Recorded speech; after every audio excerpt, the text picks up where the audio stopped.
Solo denme la indicación cuando se esté transmitiendo. Eso sí, voy a necesitar apoyo, por favor. Muchas gracias. ¿Qué tal? Bienvenidos, bienvenidas a todas y todos a este ciclo de conferencias que estamos organizando a partir de una red de investigadores sobre las memorias, sobre sus experiencias memorativas. Y bueno, esta red tiene como principal objetivo generar conocimiento que contribuya a comprender mejor las formas en que se manifiestan las memorias, su papel en la construcción de identidades individuales y grupales, así como su influencia en la configuración de narrativas sociales, procesos de reconciliación, justicia y políticas de las memorias. Para nosotros como red de memorativas es fundamental la participación y la relación con otros investigadores, es fundamental la organización de seminarios, coloquios, jornadas de conferencias, presentaciones de libros, en donde se discutan las investigaciones propias y las de otros colegas que también se interesen por este tema de las memorias, además de la docencia y la formación de recursos humanos, ¿no? Como resultado de esta constante interacción que hemos tenido, se espera que el intercambio académico y la movilidad interinstitucional entre profesores y estudiantes contribuyamos a impactarla, ¿no? Entonces, bienvenidos a nuestra tercera conferencia de este ciclo que se titula La producción de memorias, enfoques interdisciplinarios, experiencias y retos. Antes que nada, por supuesto, quiero agradecer a la gente de la ENA, a los directivos, a la maestra Lilia Isabel López Ferman, quien nos ha brindado todas las facilidades para que la ENA sea sede de este primer ciclo de conferencias. También quiero agradecer particularmente a la doctora Ischel Casio, de Difusión ENA, quien también pues, ha estado apoyándonos de una manera pues, increíble para poder llevar a cabo todas estas actividades, en esta ocasión en línea, y poder mostrar las investigaciones de nuestras compañeras y compañeros que están realizando justo este diálogo, esta reflexión sobre las memorias, las experiencias. En este caso, para esta conferencia tenemos a una gran invitada, a la maestra Eva Daniela Sandoval Espejo. La maestra Eva Daniela Sandoval Espejo nos va a compartir su investigación en curso, y la charla de la maestra se titula Memoria de las mujeres exguerrilleras militantes del Partido de los Pobres entre 1967 a 1974. El objetivo principal de esta conferencia es conocer el trabajo de investigación de la maestra sobre la importancia de salvaguarda de la memoria de las mujeres militantes del PDLP en Atoyac de Álvarez Guerrero. Por un lado, su conferencia planteará las propuestas metodológicas que se entremezclaron en su investigación entre la historia, la memoria, la etnografía y los afectos, y por otro lado, la importancia del testimonio y la necesidad de complementar los relatos guerrilleros desde la mirada femenina, encontrando en la memoria los recursos de la guerrilla, no tan solo como un espacio político, sino también como un espacio en donde convergen la vida, la cotidianidad y la resistencia. Bienvenida, maestra, es un placer tenerla aquí con nosotros para charlar sobre este importante tema de las guerrilleras en Atoyac, del Partido de los Pobres, y en el contexto de Atoyac Álvarez Guerrero. Voy a leer su semblanza y también voy a leer la semblanza de los comentaristas que estarán participando una vez que la maestra nos exponga su conferencia. Son comentaristas que conocen del tema y que han estado acompañando la investigación de la maestra Eva Daniela. En primer lugar, tenemos al señor Pedro Martínez Gómez. Él nació en 1949 en Atoyac Guerrero. Desde muy joven conoció y se involucró, voy a leer antes la semblanza de la maestra Eva Daniela, aquí ya. Eva Daniela Sandoval Espejo. Eva Daniela es licenciada en Historia por la FES Acatlán y maestra en Historia por la Facultad de Filosofía y Letras de la UNAM. Sus investigaciones se han centrado en la historia de adaptación y resistencia del exilio chileno en Londres y la identidad y experiencia común entre las mujeres exguerrilleras en México entre 1967 y 1997. Es doctoranda en Estudios Humanísticos por el Tecnológico de Monterrey, Campus Ciudad de México. Sus especialidades son la historia oral, los estudios de la memoria, los movimientos sociales en México y América Latina. Imparte clases en el CCH Naucalpan desde el año 2011 hasta la fecha. También ha impartido clases en la FES Acatlán UNAM desde 2017 hasta el 2020 en la licenciatura en enseñanza del inglés en la asignatura de Cultura y Civilización. Ha participado en diferentes mesas de debate en la UNAM, así como en los congresos internacionales de Historia Oral en la Universidad de Buenos Aires 2012, Argentina y la Universidad Nacional del Rosario en 2021. Ha organizado eventos de difusión histórica y de tutorías para estudiantes y profesores en el CCH Naucalpan y la FES Acatlán. Ahora sí, voy a también leer la semblanza del señor Pedro Martínez Gómez, el primer comentarista de la conferencia de la maestra Eva. Desde muy joven, Pedro conoció y se involucró en la lucha social encabezada por los profesores Lucio Cabañas, Serafín Núñez e Hilda Flores. Se sumó a las filas del Club de Jóvenes Comunistas de Atoyac, formado por Núñez Ramos, miembro de la Juventud Comunista del Partido Comunista Mexicano, que operaba en aquel municipio. A raíz de la matanza en la ciudad de Atoyac contra pobladores, cometida por la Policía Judicial en 1967, el 18 de mayo, el profesor Lucio Cabañas Barrientos abandonó su vida de profesor para convertirse en hombre de armas. Fue así como se consolidó el Partido de los Pobres y la Brigada Campesina de Ajusticiamiento. En 1969 viajó por parte del Partido Comunista a la Unión de Repúblicas Socialistas Soviéticas e ingresó a la Escuela de Cuadros de la Juventud Comunista de la URSS. A su regreso a México, Pedro, en 1970, se sumó a un comando de la brigada que estaba operando en Acapulco. Posteriormente, se trasladó a la Sierra de Guerrero para incorporarse a la Brigada Campesina de Ajusticiamiento, en la que a la postre participó en la comisión de la dirección y vivió hechos relevantes para la guerrilla, como el secuestro de Rubén Figueroa. También nos acompaña, para comentar la conferencia, la maestra Mariel Alejandra Robles Valdés. Ella es licenciada en Historia por la Facultad de Filosofía y Letras de la UNAM y maestra en docencia para la educación media superior en la misma institución con mención honorífica.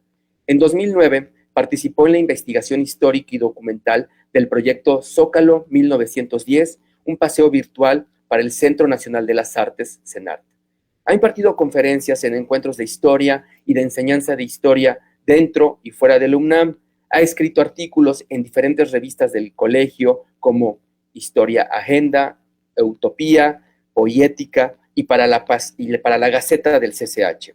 También ha participado en proyectos para la Red Universitaria de Aprendizaje y para la Dirección General de Evaluación Educativa de la UNAM. Desde hace 11 años se ha desempeñado como profesora del área histórico-social del CCH Vallejo, impartiendo las materias de Historia de México y Teoría de la Historia. Bueno, pues bienvenidos, bienvenidas a todas y todos. Maestra Eva, por favor, adelante. Hola, ¿qué tal a todos y todas? Muchas gracias por la invitación. Agradezco muchísimo a Memorativas por considerar esta investigación para platicar, ¿no?, de qué va y de los adelantos que he tenido en este tiempo.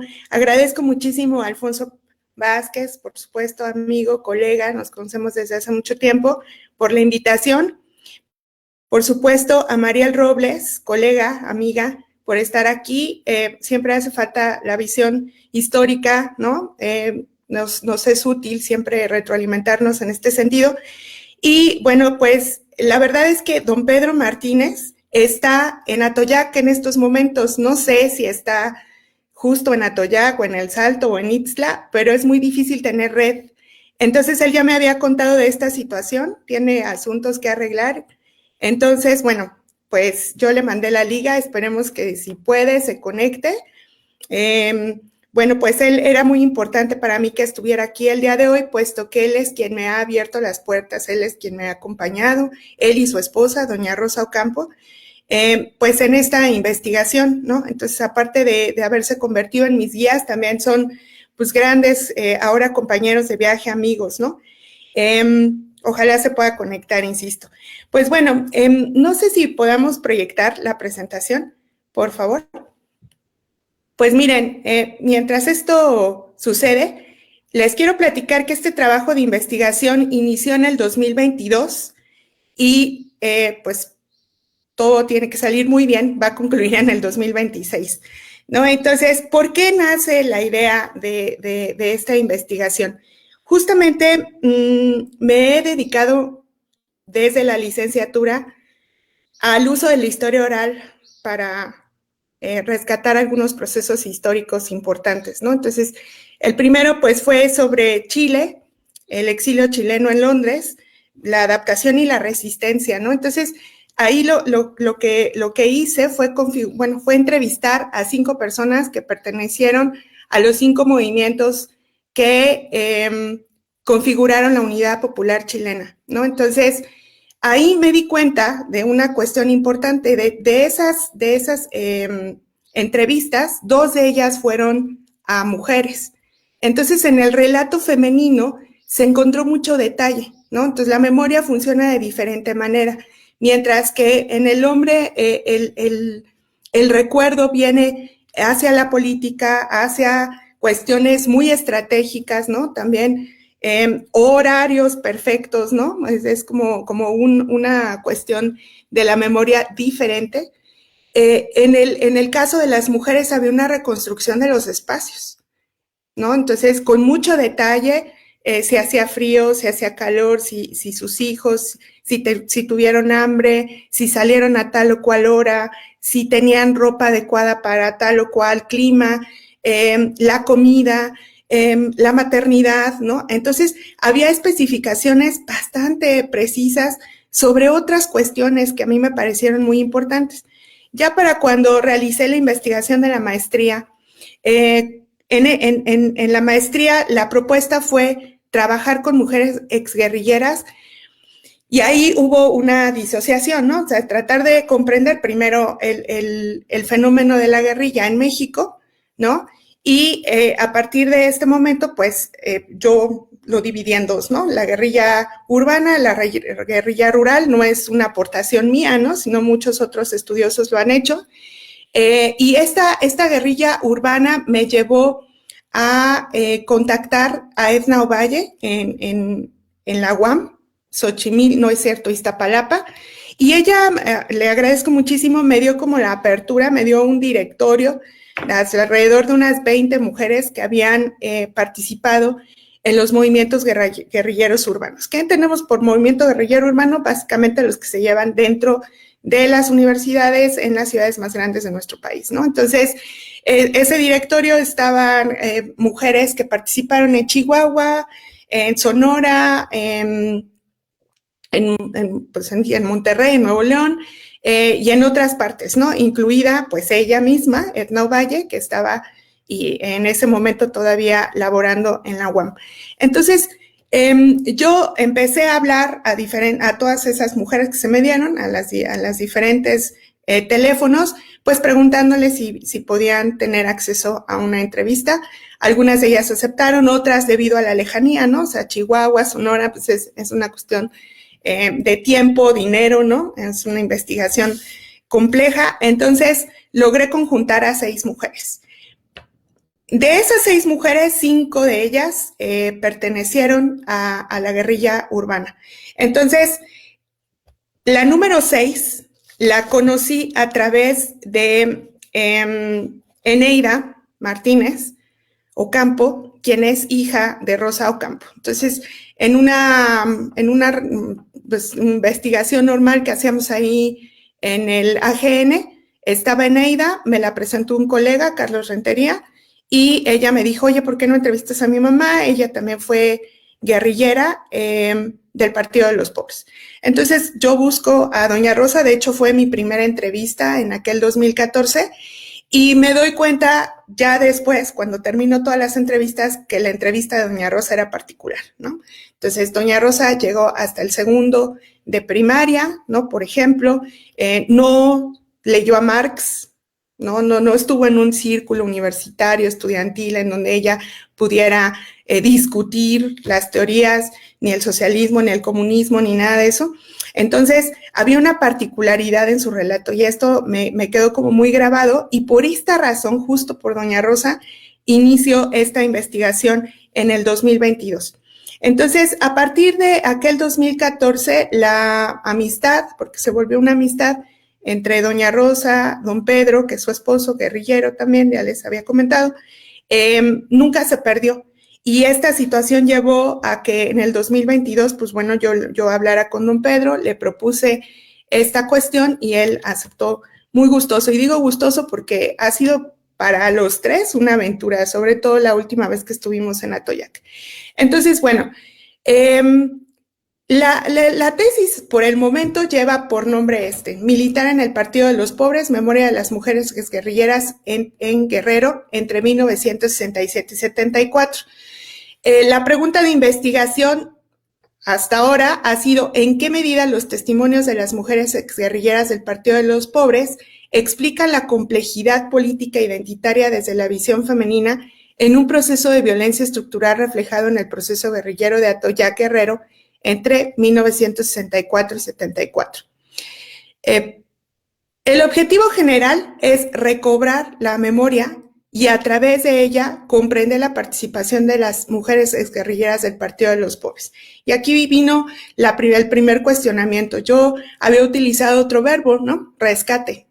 Un verbo que causó mucho ruido entre los sinodales, entre los lectores, entre el tutor, puesto que el rescate les parecía una cuestión exagerada, probablemente. ¿Por qué rescatar algo, no? Y se quedó el verbo recobrar, pero sí quería yo hacer esta acotación porque me parece importante que la idea del rescate es que si los investigadores no ponemos énfasis en estos procesos, se van a perder, ¿no? Entonces, de entrada, otros estudiosos en el tema, por ejemplo, Adela Cedillo, quien ahora investiga o hace una investigación sobre mujeres indígenas en el norte del país que participaron en la guerrilla, si ella no se interesara en eso, si ella no trata de rescatar esa memoria, entonces se va a perder, ¿no? Entonces esa era un poco como la idea, obviamente influenciada en los trabajos, en lo personal, de Elizabeth Jelly, ¿no? Que ahorita vamos para allá. Entonces, el objetivo particular, analizar las subjetividades encontradas en los testimonios para encontrar rasgos de identidad en las mujeres guerrilleras. Encontrar los rasgos ideológicos y morales, así como la importancia de los afectos y emociones del Partido de los Pobres en las mujeres participantes. Develar la importancia de la memoria en la reconstrucción y comprensión del fenómeno guerrillero en el Partido de los Pobres en Atoyac Guerrero. Estos tres objetivos particulares, obviamente, y lo tengo que decir así, el primer punto que la institución pone y la ciencia histórica nos cuestiona es justamente por qué la subjetividad, ¿no? Me estoy alejando de las fuentes, me estoy alejando de la rigurosidad histórica y en ese sentido, analizar las subjetividades nos pone otra vez con ese debate, ¿no? Esto creo que es muy importante. La segunda cuestión, y se los digo porque así fue como me lo han cuestionado, sobre todo quien es historiador, pues la cuestión ideológica, afectos y emociones no es una cuestión que se pueda estudiar en México, ¿no? Todavía algunos historiadores han pensado esta situación. Afortunadamente, yo veo que cada vez más a través de la historia cultural se han abierto estos caminos. Sin embargo, generar las propias fuentes, que es en el caso de los historiadores que nos dedicamos a la historia oral, o a los estudios de la memoria, siempre va a tener como ese problema, ¿no? Entonces, más adelante voy a explicar por qué los afectos y las emociones. Esto es una cuestión que no estaba contemplada en un principio, por supuesto, pero al paso del tiempo se tuvo que contemplar, porque es muy importante, porque justamente es un componente de la memoria femenina en el caso del Partido de los Pobres, ¿no? Entonces, yo creo que estos afectos y estas emociones, cuando yo hice la investigación anterior en la maestría, estaba presente, pero de manera individual, no colectiva. Pero como esta vez estoy casi segura que se hubiera hecho una tesis del mar y que por ahí hay un documental que justamente expone esta cuestión, se hubiera encontrado también, ¿no? En fin, el enfoque no era ese, pero esta vez yo comprendo que hay un fenómeno ahí, ¿no? Entonces, La hipótesis, pues las mujeres integrantes del Partido de los Pobres, al estar insertas en un proceso de violencia estructural, optaron por la vía de la resistencia al hacerse conscientes de las injusticias de su contexto social, y esto las impulsó a unirse a la guerrilla, desarrollando así una identidad política y un cambio en su rol social a partir de las subjetividades encontradas en el proceso de memoria. Es lo que yo considero que va a pasar, ¿no? Hasta ahora creo que va bien, creo que he encontrado mucho más justamente en aquellas subjetividades, he encontrado otro tipo de procesos que no corresponden a esta investigación, pero que sí dejan un campo abierto a otros estudiosos del tema, ¿no? Por ejemplo, las segundas generaciones, que son los hijos, hijas de estas mujeres. Por supuesto, la memoria colectiva en Atoyac Guerrero es muy viva alrededor de este fenómeno, ¿no? Un poco más adelante se va a tocar esta situación. Entonces, pues yo elegí este marco teórico, por supuesto, los trabajos de la memoria de Elizabeth Jelling, que me abrió la perspectiva justamente de hacer esta relación presente-pasado con el fenómeno, la política de las emociones de Sara Ahmed, que me parece que fue un libro fundamental para poder entender la situación de las mujeres en su contexto, y por supuesto Rebeldes Primitivos de Eric Hobsbawm, ¿no? Justamente por esta estructura que Eric Hobsbawm trata de dilucidar en ese libro, ¿no? Tocante a las mujeres de la guerrilla, que en el Partido de los Pobres tiene especificaciones, ¿no? Y por supuesto hay que hablar del periodo de las guerrillas en México, de este movimiento armado socialista que probablemente más allá de los años 80 se siga considerando, probablemente hasta 1988. El Partido de los Pobres en Atoyac, por supuesto, su conformación, sus líderes, sus características específicas, y México durante la Guerra Fría, ¿no? Eso es muy importante. Entonces, este trabajo de investigación, la primera pregunta que salta es ¿por qué mujeres? ¿Por qué Atoyac? ¿Por qué el Partido de los Pobres? ¿No? Un poco ya les había contestado por qué mujeres, ¿no? Esta situación de considerar que el relato femenino tiene especificaciones precisas. Y las mujeres de Atoyac, bueno, en las pláticas que yo he mantenido con don Pedro desde el 2014 hasta la fecha, hay particularidades específicas en la conformación del movimiento guerrillero en el Partido de los Pobres, ¿no? Una de esas consideraciones específicas justamente es su población. Al principio, por ejemplo, yo había pensado en que podía yo reunir a más de 20 mujeres guerrilleras, ¿no? Porque no fueron 3 personas los guerrilleros en el Partido de los Pobres. Entonces yo decía, pues sí debe de haber por lo menos un 10% de esa población, si hablamos de más de 100 personas que lo conformaron. Entonces, obviamente no fue así, ¿no? Sin embargo, más adelante vamos a ver un poco como la estadística, para poder ver que sí se pudieron haber cumplido las más de 20 mujeres. En este sentido, la mujer o el relato femenino, considero yo que le abre y le da un complemento diferente a la guerrilla, al entendimiento de la guerrilla.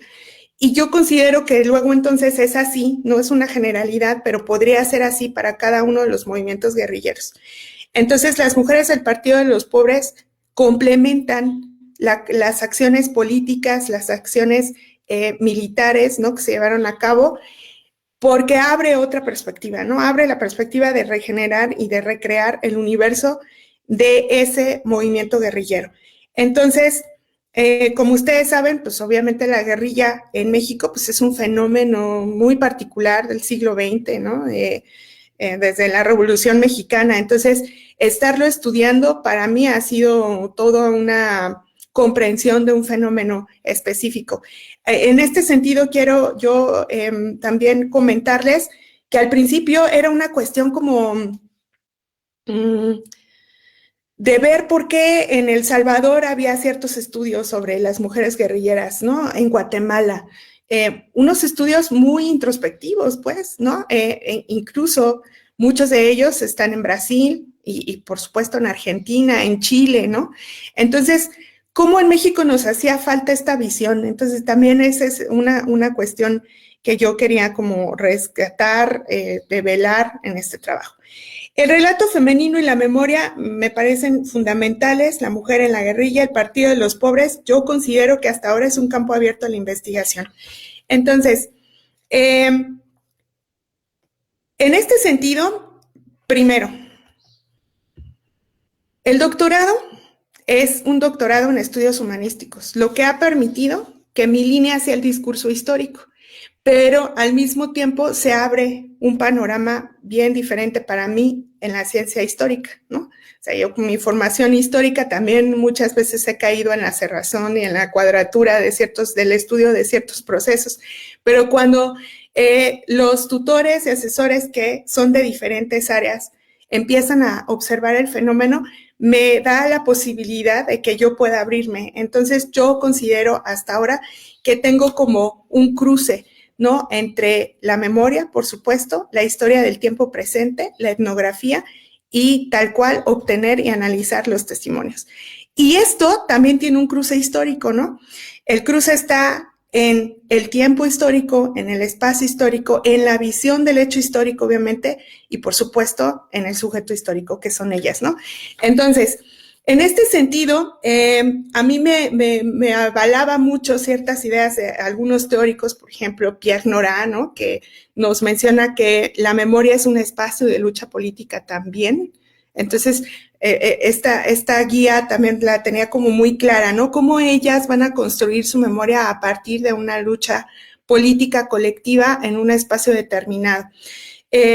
Obviamente, la memoria se entiende como un proceso subjetivo en donde las experiencias se encuentran representadas a través de símbolos que conforman nuestra cultura. Eso lo dijo Elizabeth Jelin. Y para mí, ahí es donde viene el vaivén entre el presente y el pasado, ¿no?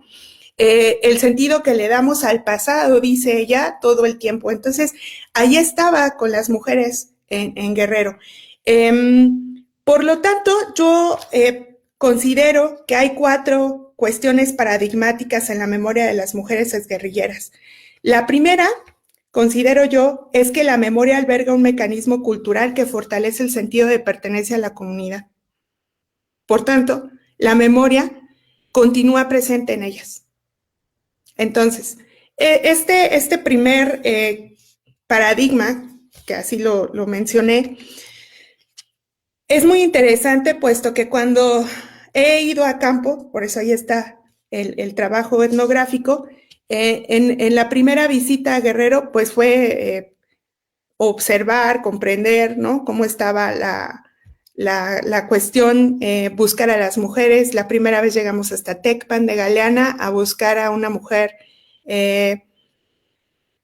muy importante, ¿no? Una mujer muy activa. También su esposo es exguerrillero. Entonces, que me abriera el panorama, ¿no? Entonces, esta cuestión es muy interesante porque no es tan solo estar en Atoyac, ¿no? Sino ver hasta dónde cubre o cubrió el movimiento del Partido de los Pobres una zona que es justamente, no sé si nos podemos regresar al mapita.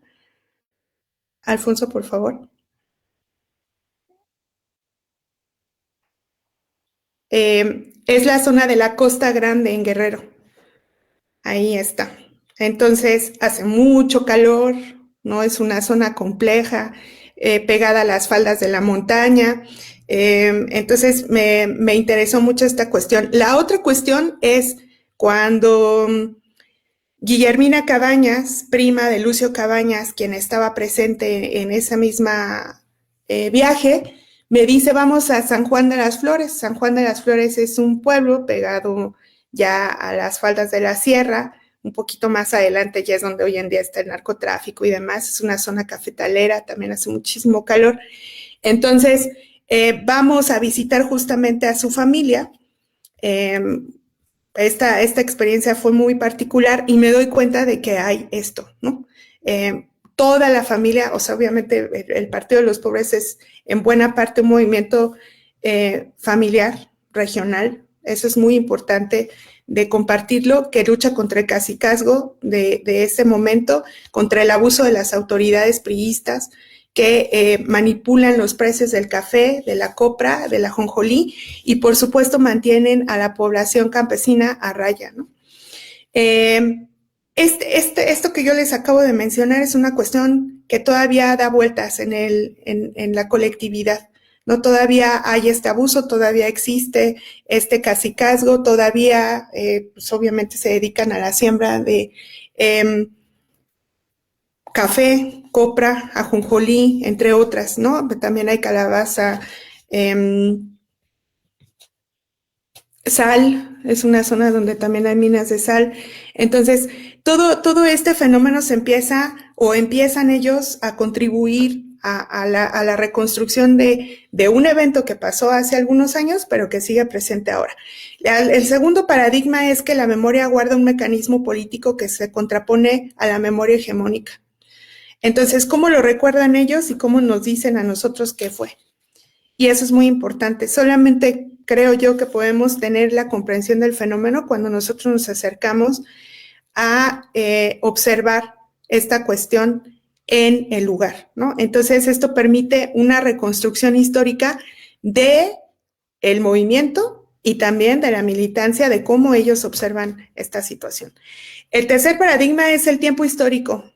El tiempo histórico en la ciencia histórica de repente o pareciera que es inamovible, pero no. Entonces, estas mujeres viven ahí, son parte de esta situación. Algunas han salido por cuestiones de la clandestinidad, pero viven en el Estado de México, algunas en Querétaro. Todas han regresado a su mismo lugar a visitar a su familia, por supuesto, amigos, en fin. Entonces, es una cuestión que sigue ahí. Y lo que sí, o el sujeto histórico que no ha salido de este lugar son las víctimas de la represión. Entonces, ahí justamente tenemos unos cruces muy importantes en la identidad, en las relaciones afectivas y emocionales, y que se pueden solamente obtener a partir de las subjetividades del testimonio. Y por último, el cuarto paradigma que yo supongo es que las subjetividades de los testimonios, las emociones y los sentimientos están antes, durante y después de la guerrilla. Y esto genera lazos afectivos importantes que, pues, como dice Elizabeth Jelling, es un pasado que no pasa, ¿no? Es un pasado que sigue ahí, que está continuo y que tiene mucho que resuena en el presente. Entonces, en este sentido, ahora sí los mapitas de los afectos, ¿qué se ha encontrado en la subjetividad por el momento? Pues obviamente esta dimensión subjetiva, la subjetividad nos ha dado una dimensión afectiva en donde encontramos las emociones, las pasiones de las personas, los afectos, no tan solo afectividad en el plano de las parejas, sino también los hijos, la comunidad, por supuesto. Y los sentimientos, que es una cuestión difícil de trabajar, ¿no? Los sociólogos probablemente podrían, y no probablemente, lo comprenden de manera diferente que el historiador, pero ahí están. ¿Por qué? Porque considero yo que esos sentimientos se modifican al paso del tiempo. Y justamente eso nos da el proceso histórico. Entonces, esta dimensión afectiva pues está en la mujer y en los espacios sociales. Entonces, yo considero que la estructura podría ser la siguiente. La mujer en el estado de Guerrero, en Atoyac, con su militancia. La mujer como compañera de militancia, puesto que hay una particularidad. Todas ellas se fueron entre los 15 y los 17 años con sus parejas y se incluyeron a la guerrilla. Entonces, ahí hay un fuerte componente afectivo que tienen con sus parejas. Luego, por lo menos de las mujeres entrevistadas hasta hoy, esas mujeres generaron familia, es decir, tuvieron hijos dentro de la guerrilla y por esa razón algunas de ellas tuvieron que bajar, como lo han especificado, subir, es estar en la sierra, bajar, salir de la sierra. Y sus hijas, que en su mayoría fueron mujeres, ahí están, tienen ese recuerdo, sobre todo de la clandestinidad, el tiempo en donde ellas estuvieron huyendo. Y luego la mujer en su pareja, la pareja no tan solo como en el espacio de la guerrilla, sino también en la constitución de una nueva forma de enfrentarse a otra circunstancia, que es salir de Atoyac, ¿no? Entonces, irse a Acapulco, que para muchos de ellas fue la primera respuesta, puesto que Acapulco es una ciudad muy grande donde fácilmente se pueden perder de mejor forma las personas. Y el segundo espacio, algunos salieron hasta el norte, Sonora, Coahuila, pero la Ciudad de México. Entonces, esta pareja que no se va, sino que mantienen un vínculo muy fuerte entre ellos, que continúa, ¿no? Hasta donde estén, hasta donde sea posible. Entonces, eso todavía está. Algunas de ellas siguen casados con con sus parejas, sus compañeros, ¿no? Y allí siguen. Y la otra, pues, es la mujer como madre. La maternidad es un fuerte componente que ellas obviamente rescatan, obviamente tienen en la mente todo el tiempo si hicieron bien, si hicieron mal, tienen muchos juicios sociales a partir de, y tienen mucha carga en cuanto a si yo crío un hijo o hija que tenga conciencia social. Entonces, eso también se ve reflejado en las segundas generaciones. Por supuesto, ellas así mismas lo asumen, ¿no? Y la protección, por supuesto, de ese niño o niña que con el paso del tiempo, pues, genera ciertas opiniones a partir de lo que su madre fue. Y eso también pesa, ¿no? Les pesa a ellas. Entonces, esta dimensión afectiva entre estos diferentes espacios sociales ha sido muy importante de identificar. Para esta cuestión, considero yo que otra de las aportaciones es la manera en la que se pudieron realizar las preguntas. Estas preguntas fueron realizadas a partir de diferentes perspectivas para poder encontrar patrones y para poder encontrar justamente algunos cambios de identidad, ¿no? Entonces, por supuesto, lo primero pues es preguntar los datos generales, ¿no? ¿Quiénes son ellas? ¿Dónde vivieron? ¿Dónde estaban? Y demás. La segunda cuestión son datos sobre cómo se recuerdan a sí mismas en su niñez, su familia. Me parece muy importante esto, la reconstrucción de la mujer en su espacio familiar. Cuestiones religiosas, si fueron educadas en una religiosidad, si fueron católicos, si no lo fueron. Esto me parecía muy importante también. La segunda cuestión es cómo llegaron a la guerrilla, y es ahí donde vienen esta reconstrucción de espacios. Pues yo me recuerdo de tal o cual forma cuando tenía 15, 16 años, ¿no? Yo ya había escuchado hablar de Lucio Cabañas. A mí Lucio Cabañas me dio clase cuando estaba en sexto año, ¿no? O a mí Lucio Cabañas me dio clase tal, o a mí Lucio Cabañas me decía de tal o cual forma cuando fue mi maestro. Entonces creo que esta reconstrucción fue muy importante. Y la segunda cuestión es preguntar en qué momento ellas adoptan esta, yo lo llamé en el primer trabajo, es como una conversión, ¿no? Casi hasta religiosa, entre considerar o hacerme consciente de que estoy pasando por un momento complejo en el cual mi comunidad está siendo abusada, está siendo reprimida, está siendo violentada por un Estado con el que ya rompí todo diálogo, ¿no? Entonces, la radicalización es lo siguiente. Sí, pero ¿en qué momento tú te haces consciente de esa situación, no? Entonces, para mí me parecía muy interesante encontrar esta cuestión de su entrada a la militancia, que es la segunda parte de la entrevista. Encontrar en su familia, por supuesto, en los grupos cercanos a ellas, cuándo escuchó hablar de la guerrilla por primera vez, cómo se enteró del movimiento donde militó, cómo decide participar en el Partido de los Pobres, qué la hace decidirse, si tuvo dudas, qué le dijeron sus familiares ante esta situación. Por supuesto, hasta ahorita todas ellas tienen así como una similitud entre sus historias, Algunos ya participaban sus hermanos, algunos participaban, por supuesto, sus novios. En el caso de doña Rosa, los guerrilleros bajan a algunas fiestas de los pueblos cercanos y ahí es justo donde se conocen, ¿no? Entonces ellas deciden irse, o sea, sus papás no les iban a dar permiso.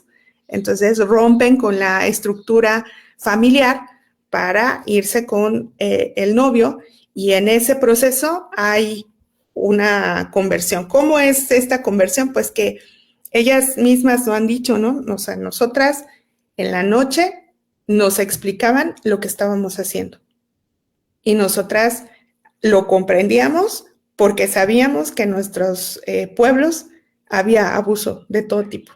Y esto ha sido muy interesante, ¿no? Encontrar esta situación. Entonces,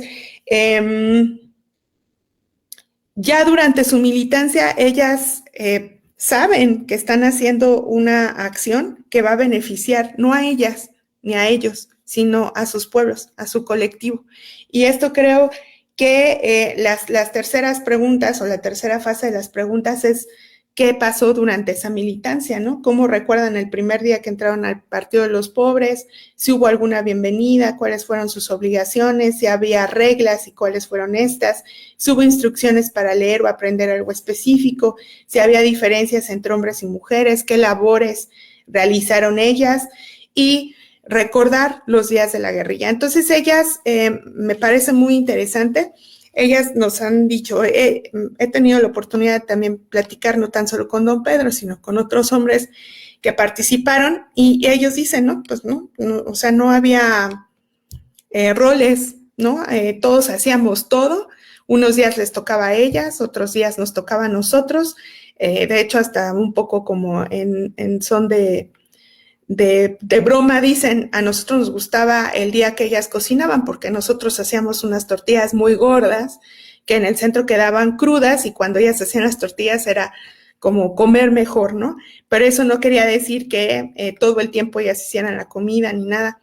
Cambia su vestimenta, empiezan a utilizar pantalón, camisa o lo que puedan obtener en el camino, puesto que tienen que cargar el M1, la mochila, la hamaca, algunas cuestiones que pudieran traer en sus mochilas y andar de lugar en lugar entre la sierra, ¿no? Entonces, ellas mismas dicen, hoy en día, cuando en la segunda visita me llevaron justamente al río de Atoyac, cruzamos el río y me decían ellas cómo nosotros podíamos hacer esto a los 17, ¿no? Con tanta agilidad, cruzar el río y ahora hace mucho calor, ¿no? Teníamos que hacer pausas, por supuesto. En fin, entonces todo ese recuerdo ha salido en la entrevista. Y bueno, la otra cuestión que me parece importante rescatar, pues son las relaciones entre el Partido de los Pobres. O sea, estas relaciones de pareja, cómo se vivieron dentro del movimiento. Y esto le da otro sentido a toda la acción militar y política que ellos relatan, ¿no? Pues estaban con ellos, estaban ahí, no fue fácil, ¿no? Los días de lluvia, los días sin comida, cuando se empezó a poner la represión mucho más agresiva, bajar a los poblados es que alguna población les diera la espalda de sus propias familias, también el rechazo social fue otra cuestión que en el relato guerrillero no aparece, masculino no aparece, pero en el relato femenino sí que aparece. Cerrarles las puertas, ¿no? No tener contacto familiar por mucho tiempo, ¿no? Entonces, esta cuestión también me llevó a otras preguntas. Por ejemplo, ¿se casaron? Porque ellos no recuerdan el haberse casado, ¿no? Como tal. Entonces dicen, no, ella es mi compañera. Siempre es de compañerismo esta situación. Entonces, en el guerrillero existe como ciertos mandatos morales, que es una cuestión muy importante que también se preguntó. Estos mandatos morales que se entendió por guerrilla, ¿no? Una percepción específica, que si portaron armas, que si participaron en el campo de batalla, los castigos, ¿no? A la indisciplina. si hubo traidores al movimiento, si hubo la posibilidad de que tuvieran o estuvieran cercanos a la muerte, ¿no? El miedo y, por supuesto, al salir de la guerrilla, la clandestinidad, los hijos, algunas de ellas, les decía, por 6 de las que he entrevistado, estuvieron embarazadas casi al mismo tiempo, sus hijas, todas mujeres, tienen casi la misma edad. Entonces también estas cuestiones salen a partir de los recuerdos. Y por supuesto, no es un epílogo, pero creo que es importante conocer al paso del tiempo cómo perciben ellas esta militancia, ¿no? Cómo percibían el lugar, si había más mujeres, si hubo ayuda entre ellas, se imaginaron que sería así, y cómo esta guerrilla cambió sus vidas. Y hasta ahora, a mí me ha parecido una cuestión, digo, maravillosa, pues, que todas han dicho, ¿no? Pues fue un buen tiempo de mi vida. No el mejor, pero sí un buen tiempo y que yo estaría dispuesta a volverlo a hacer, ¿no? Entonces, en ese sentido, las entrevistas hasta este momento ya están todas recabadas, ya están transcritas, y ahora viene la parte más difícil, que es el análisis de las mismas, ¿no? En ese momento se encuentra la investigación.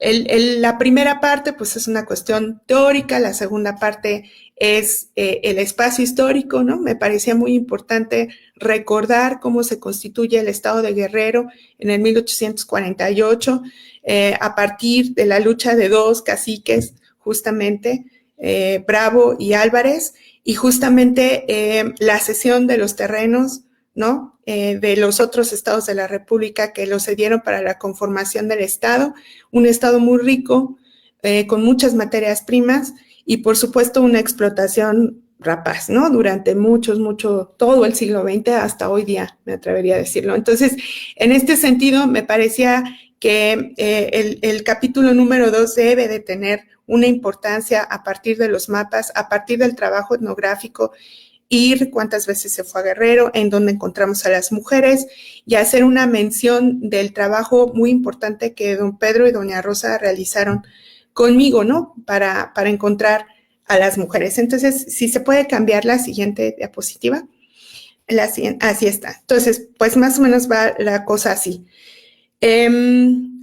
María de Jesús Fierro Cabañas, su nombre de disidencia es Marta. La encontramos en Tultitlán, Estado de México. Rosa Ocampo Martínez, su nombre de disidencia es Estela. Vive hoy en día, ella es doña Rosa, en Ciudad Labor, Estado de México. María Argüello Vázquez, su nombre de disidencia Rosario. La encontramos en Tecpan de Galeana. Ellas dos todavía tienen mucha comunicación. Guillermina Cabañas Alvarado, su nombre de disidencia Hortensia, quien fue prima de Lucio Cabañas. Hoy en día radica en El Salto, en Atoya Guerrero, pero por mucho tiempo vivió en la Ciudad de México y Querétaro. Ángela Ocampo Martínez, su nombre de disidencia Alicia, hermana de Rosa Ocampo, vive hoy en día en Atoya Guerrero. Simona de la Cruz Martínez, su nombre de disidencia Celia, la encontramos en San Martín de las Flores Guerrero. También mantiene un poco de comunicación con doña Rosa. Y Vicenta García Moctezuma, de su nombre de disidencia Xochitl, a ella la habían puesto en una lista que me hicieron el favor de hacer a partir de un ejercicio de memoria don Pedro y doña Rosa. La habían puesto en el nombre de las desaparecidas. Pero la última vez que estuvimos en Atoyac, anduvimos preguntando por ella y un grupo de personas dijeron que no, que vendía café en el puente del río de Atoyac, y la fuimos a buscar tal cual, así por señas, y ahí estaba. Entonces sí fue una maravilla poderla haber visto. Bueno, hay muchas víctimas de la represión. Este sería otro tema de investigación que no se contempla. Sin embargo, algunos testimonios creo que ayudan a comprender de mejor manera qué significó la guerrilla en este espacio para ellas, para las mujeres, y a imaginar, ¿no? La cuestión represiva tan, pues bueno, en el informe del ME, ellos consideran que fueron pues que acabaron con la población, ¿no? Yo todavía, por algunas pláticas con las personas, considero que fueron desplazados, pero en el reporte del mes sí consideran que fue pues un genocidio, ¿no? Entonces, es como interesante esta situación y ahorita voy a eso, ¿no? Pero bueno, entonces las víctimas de la represión, entrevisté a Eva Cabañas, sobrina de Guillermina Cabañas. Su padre fue desaparecido, por lo tanto ella padeció mucho esta represión. La entrevisté en San Juan de las Flores, Atoyac, aunque ella vive en Querétaro. Erasmo Cabañas, también de la familia Cabañas, él es profesor de primaria, lo entrevisté en El Salto, Atoyac, él vive ahí, de hecho. Don Silvino también y su esposa en El Salto, en Atoyac, Bernardina en Atoyac Guerrero y Eva en Atoyac Guerrero. Bernardina y Eva son vendedoras de camarón en el mercado de de Atoyac y han vivido toda su vida ahí. De hecho, en el relato particular, ellas aseguran que Lucio Cabañas todavía vive. O sea, no se los digo porque para que se rían, ¿no? Sino se los digo porque es una cuestión verdadera. O sea, ellas insisten en que Lucio Cabañas vive, que está escondido en algún lugar de la Sierra de Atoyac y que ahí está, ¿no? Y que desde ahí dirige ciertas cuestiones. Entonces es muy importante el imaginario colectivo, que es otra cosa que no está estudiada.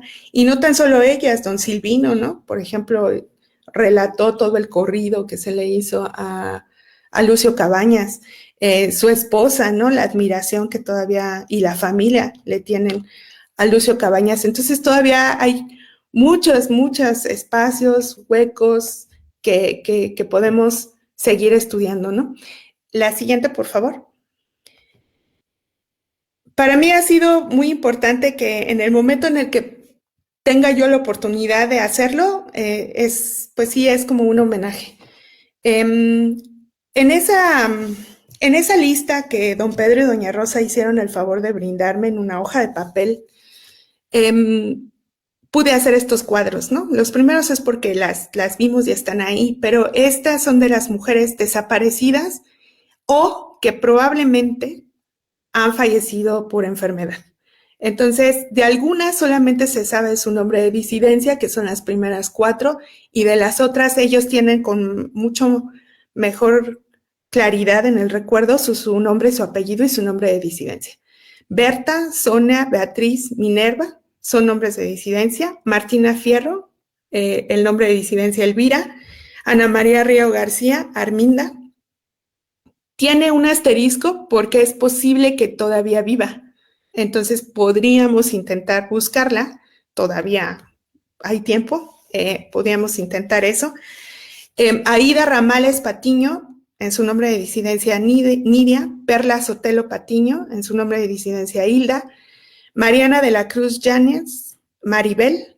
Marquina Fierro Reyes, no recuerdan si era Reyes o Ahuejote, su nombre de disidencia Matilda. María Isabel Ayala Nava, su nombre de disidencia Carmen. Dora Mendoza, nombre de disidencia Sofía.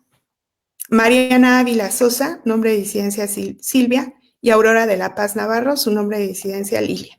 Entonces, pues, importante mencionarlas, tenerlas pues en nuestra conciencia ahora, ¿no? Y la que sigue, por favor. Me gustaría presentarle a las mujeres que ya he entrevistado. Ella es María de Jesús Fierro Cabañas. La que sigue, por favor. María Argüello. La que sigue, por favor. Guillermina Cabañas. Rosa y Ángela Ocampo. Simona de la Cruz.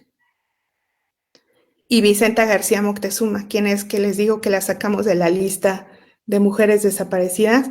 Y ahí está, ¿no? Ahora vende café, se puede alcanzar a ver, creo, la máquina de café que tiene ahí. Entonces, ¿cuál es la cuestión en este trabajo, lo que va? Bueno, esta es una foto, imagínense verse después de 50 años, ¿no? Ahí está don Pedro, doña Rosa. Don Pedro es quien nos iba a acompañar el día de hoy. y ahí están ellos. Entonces esa fotografía fue como muy particular. Todos, bueno, esto es así parte de lo que yo observo, todos ellos se hablan con su nombre de disidencia. Don Pedro es Manuel en su nombre de disidencia. Entonces todos son Pedro, Estela, Xochitl. Es muy interesante esta situación. Nadie se habla con su nombre verdadero y algunos de ellos, de hecho, no lo saben. No saben cómo se llaman. Entonces siempre se hablan con el nombre de disidencia. Esto también es muy interesante. Quisiera cerrar un poco como con una cita de Elizabeth Jennings. Dice: el proceso de dar voz a las enmudecidas es parte de la transformación del sentido del pasado, que incluye redefiniciones profundas y reescritas de la historia. Su función es mucho más que la de enriquecer y complementar las voces dominantes que establece el marco para la memoria pública. Es reescribir la historia misma. Entonces, la memoria es la manera en que los sujetos construyen un sentido del pasado. Yo considero hasta ahora que estas mujeres abren nuevos caminos al proceso histórico.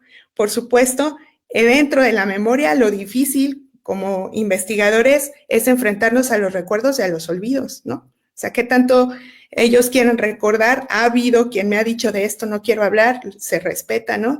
Pero también los silencios son muy importantes, ¿no?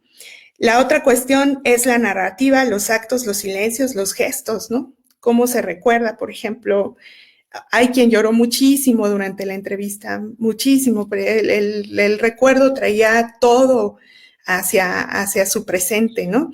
Sus hijos, la forma en la que se han establecido las relaciones entre ellos. Entonces, es doloroso todavía. La otra cuestión es que son mujeres que a partir de su experiencia tienen mucha sabiduría, conservan mucha sabiduría, muchos saberes. Muchas de ellas nunca han dado un testimonio. Ejemplo de ella es Xochitl. María Fierro es la primera vez que da una entrevista. Xochitl fue la primera vez que da una entrevista. Celia, Simona, es la primera vez que da una entrevista. Entonces, Guillermina, por ejemplo, ella es quien más ha dado entrevistas, ¿no? Entonces ella, lo importante con Guillermina era romper ese patrón de un discurso que ella ya se había generado sobre sí misma. Ese es como el reto, ¿no? Con personas que ya han dicho mucho sobre lo que han hecho. Entonces, en el caso de Rosa,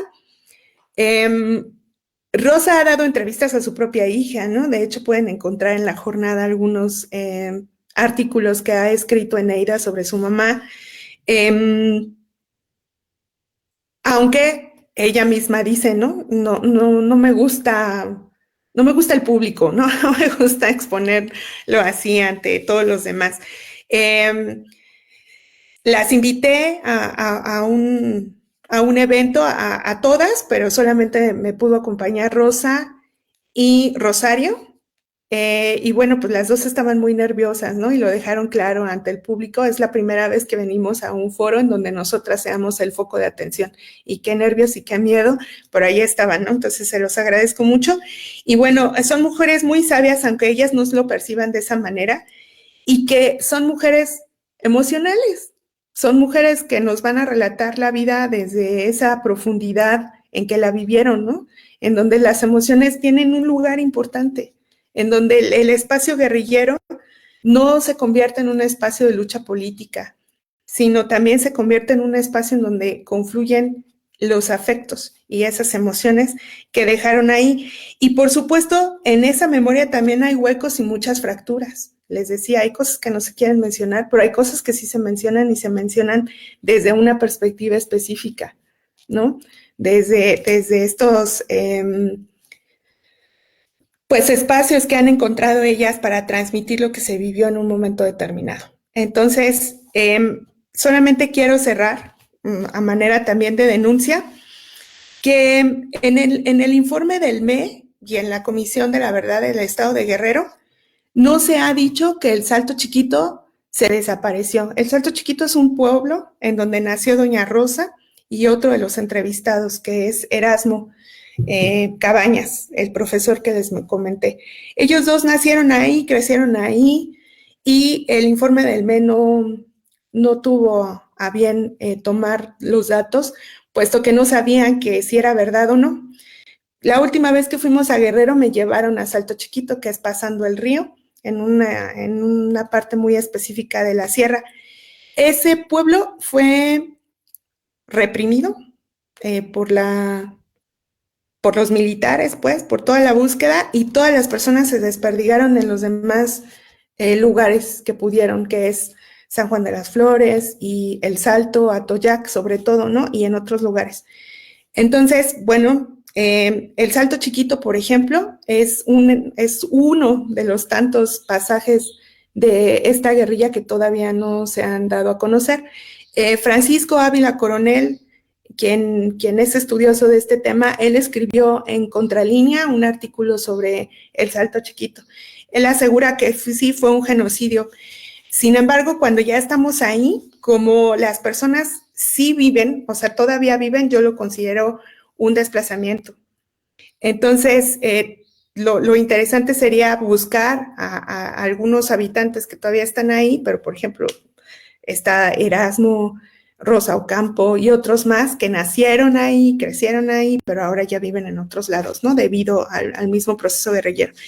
Entonces, El Salto Chiquito creo que es uno de los muchos ejemplos que podemos encontrar, pero por lo menos ahorita El Salto Chiquito considero yo que debe de estudiarse. ¿Por qué se llama así? Pues porque como en muchas regiones de varios estados de la República es el nombre del pueblo, el Salto Grande, y al otro es el Salto Chiquito, ¿no? Entonces, porque los familiares son de ese lugar, o lo fundan familiares del Salto Grande, por esa razón se llama así.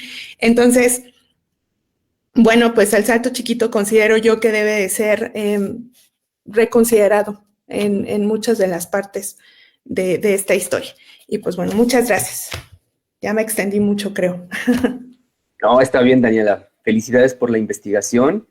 Estamos en verdad sorprendidos por todos tus hallazgos, las entrevistas que estás haciendo, la metodología que has plasmado de una manera increíble dentro del texto que nos compartiste, también la claridad en algunas ideas que tienes respecto a los sentimientos. Esta investigación al final gira en torno a la subjetividad y los sentimientos, las emociones de estas grandes mujeres exguerrilleras, ¿no? Y que pones en contexto todo esto y actualizas la memoria, ¿no? Estás dentro de estos procesos y estos mecanismos de actualización de la memoria. Muy interesante. Quiero mencionar algo para las redes sociales, bueno, para Facebook Live que nos están siguiendo, que están viendo la transmisión. En los comentarios o en el chat, por favor, pongan sus comentarios, pongan sus preguntas. Al final de la participación de nuestra comentarista, vamos a abrir un espacio para dar lectura a sus comentarios, a sus preguntas, y que pues Eva pueda contestarlas, ¿no? También aquí en el enlace en el que estamos conectados los miembros de la red, también por favor por ahí escriban sus preguntas, o vamos a abrir también un espacio para que ustedes comenten, ¿no? A los memorativos. Entonces, pues adelante, maestra Mariel, para sus comentarios. Tiene 20 minutos y pues bueno, le dejo el micrófono. Ok, muchas gracias, Alfonso. Bueno, pues antes que nada quiero agradecer primero a Daniela Sandoval, mi compañera de trabajo, también amiga, y también quiero agradecer este espacio de Memorativas, pues por el espacio, ¿no?, en que se abre para exponer, para presentar estas investigaciones que se realizan en torno a la memoria, y que realmente pues se da un lugar de difusión. Así que pues les agradezco. Y pues bueno, ¿yo qué te puedo decir, Daniela? Te conozco tu trabajo, conozco cómo cómo has ido construyendo esta investigación, conozco la dedicación, el trabajo que has hecho y sobre todo la pasión que tienes por tu tema de investigación. Y bueno, pues más que hacer panegíricos en torno a tu investigación, pues quiero hacer algunos comentarios y nada más al final 2 breves preguntas. Pues mis comentarios son que pues cuando me compartes el proyecto, al ir leyendo, ¿no? Pues cómo es el desarrollo de tu investigación. Primero, quiero resaltar, ¿no? La importancia que le das al contexto, a los antecedentes. Eso es importante, ¿para qué? Pues para entender mejor, ¿no? Que la guerrilla, en específico, la guerrilla que se da con el Partido de los Pobres, pues no se da de facto o por generación espontánea, sino que surge de un contexto particular que es la Guerra Fría, que es en 1959 la Revolución Cubana, de cómo van permeando estas ideas marxistas de izquierda en Latinoamérica, y te vas de lo general a lo particular, ¿no? En el caso de México, cómo a partir de esta, pues sí, esta aparente estabilidad que hay en México, en el sistema político mexicano, debido a esta triada que hay del presidencialismo, corporativismo, el partido hegemónico, y cómo pues se empiezan a dar, ¿no? Estos movimientos sociales de la guerrilla, sobre todo, y que el año coyuntural pues lo va a marcar 1968, así que pues trastoca, ¿no? Trastoca esta aparente estabilidad política que se vivía. Y pues te vas, ¿no? De lo general a lo particular. Después hablas del caso de Guerrero, del estado de Guerrero, hablas de la Costa Chica, de Atoyac de Álvarez, donde se centra tu investigación, y cómo el estado de Guerrero se caracteriza históricamente por estos conflictos agrarios, por el problema agrario que hay, ¿no? Que es tan importante, sobre todo, pues, después, ¿no? De la independencia, y cómo esos poderes locales, reflejados en los caciquismos que hay, en estas disputas que hay por la tierra entre los poderes locales, los caciques, los campesinos, los indígenas, pues cómo se da esta problemática, ¿no? Hablas también de la geografía del lugar, no, o sea, pensamos en el estado de Guerrero y siempre viene a nuestra mente Acapulco, ¿no? Y pues no, el estado es grande, hay más municipios, como en este caso de Atoyac, que nos hablas de la geografía del lugar, que ofrece el cultivo de distintos productos. Yo no sabía que era la copra hasta que lo mencionas, ¿no? Que es el cultivo del coco. Tampoco sabía que se cultivaba el ajonjolí, la sal, el café, es una zona cafetalera. Y este cultivo de estos productos, como también está ligado a la desigualdad y a la explotación, sobre todo, ¿no? De los campesinos, y de ahí pues su organización para luchar en contra de los intermediarios. Eso me gustó mucho. Además, esto haces como una conexión, y ahorita lo mencionaste en tu presentación, haces una conexión del pasado con el presente, que creo que es algo de las cosas que ofrece, ¿no? Esta mirada histórica, de cómo Guerrero pues se caracteriza por ser una geografía racializada, donde pues está marcado el estado por elementos como la pobreza, la violencia, la militarización, y que eso parece que no ha cambiado pues desde el siglo XIX, lo hablas ahora, ¿no? Mediados, finales del siglo XX, y que ahora pues lo vemos en las noticias, ¿no? Todas estas notas que hay respecto al estado de Guerrero, la violencia, la pobreza que hay, encima todos estos, pues estas circunstancias ambientales, climáticas que les ha pegado, ¿no? Así que pues eso me pareció muy interesante, y esto se relaciona con un concepto que no lo había escuchado así, que es el que utilizas de violencia estructural, de Johan Galtung, no sé si lo dije bien. Este concepto, pues, solamente hasta lo empleamos, ¿no? En los espacios educativos en los que nos dedicamos, tú, yo, ¿no? De que, es que la educación es un problema estructural. No había escuchado el de la violencia estructural, que, pues, tiene a la explotación como esa pieza central, ¿no? Que impide, pues, esta formación de una conciencia, de una movilización, que son así como los dos condicionantes, las dos chispas que dan pie a que pues haya una organización, una movilización, ¿no? De la de la comunidad. Así que pues utilizas este concepto que me parece muy interesante, donde de nuevo, ¿no? Se ve la problemática de abuso, de desigualdad, de pobreza, de marginación, en el que se enmarca Atoyac de Álvarez, y dando por consecuencia, pues el movimiento guerrillero, que es el Partido de los Pobres, que es en el que tú te enfocas. Así que a mí eso me pareció fundamental, sobre todo para entender este contexto de la guerrilla. También otra cosa que quiero resaltar, pues es la originalidad de tu trabajo.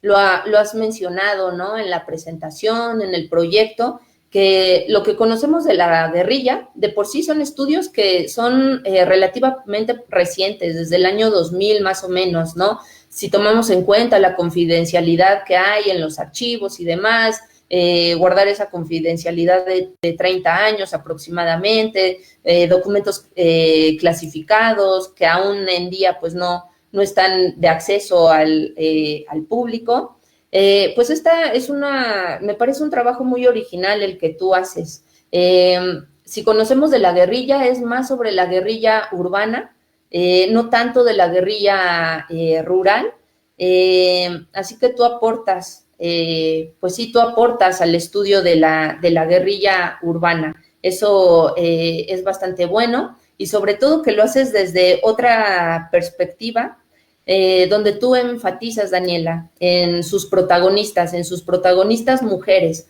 porque sabemos de los hombres, sabemos de más sobre la parte política, ideológica, las tácticas de guerrilla que hay, ¿no? Pero no de las mujeres, y sobre todo en el que dices que ya es recobrar, ¿no? A partir de sus testimonios, no tanto rescatar, sino recobrar, pues analizando, ¿no? Las subjetividades, como los rasgos afectivos, que ya bien lo explicas, lo mencionas, los rasgos afectivos, morales, que las llevó a pues, las circunstancias también que tenían, ¿no? Que las llevó a sumarse a la guerrilla, los motivos, sus emociones.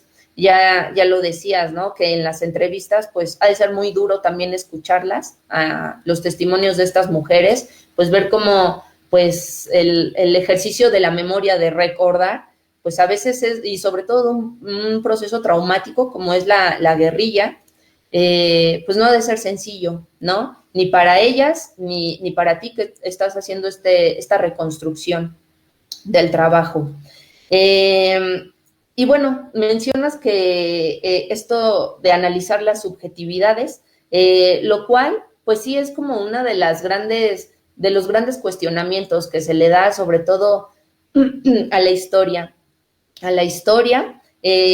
lo cual, pues, podría parecer, ¿no? Una limitante, un problema, un obstáculo, pero al contrario, yo lo veo más bien, Daniela, como una condición de posibilidad de la investigación, que abre otras perspectivas, que nos ayuda a entender, a comprender mejor cómo es el proceso, cómo fue el proceso de la guerrilla, de sus protagonistas, del Partido de los Pobres, y cómo la memoria, pues es una herramienta para reconstruir un pasado que ha sido traumático para el país, sobre todo para esta memoria colectiva que tenemos, y también pues para la memoria individual, ¿no? De estas mujeres. Y pues recobrar, ¿no? Recobrar, rescatar estos testimonios, esta memoria, estos recuerdos de estas mujeres, que al final me gustó que cerraras con esta presentación de las fotografías, porque le damos una cara a estos testimonios. Eso me gustó. Y trabajar con la memoria, pues es algo muy interesante. Da mucho para el análisis, para la subjetividad, que insisto, no es un obstáculo, al contrario, una condición de posibilidad, te abre más cosas, más caminos, otras formas de reconstruir ese pasado, ¿no? Ya lo platicábamos alguna vez, cuando entrevistas a los hombres que participaron en la guerrilla, pues sí, se centran más en lo pues en lo pragmático, ¿no? En lo ideológico, en lo político. Y aquí con las mujeres, pues hablar de los afectos, las emociones, sus recuerdos, nos da como otro lugar de donde estudiar, de dónde acercarnos, de dónde comprender, pues este proceso, este fenómeno que fue la guerrilla. Y pues sí, trabajar con la memoria, decía yo, ¿no? Lo que implica, pues los recuerdos, los olvidos, los silencios, ¿no? Que también mencionabas, que es importante también poner atención, los saberes, las emociones, etcétera. Y por lo tanto, pues se enfatiza en estas subjetividades de la memoria. Y bueno, pues en ese sentido, Daniela, yo tengo dos breves preguntas. Insisto, me gusta mucho el tema de tu investigación, desde dónde lo estás abordando. Y mi primera pregunta es,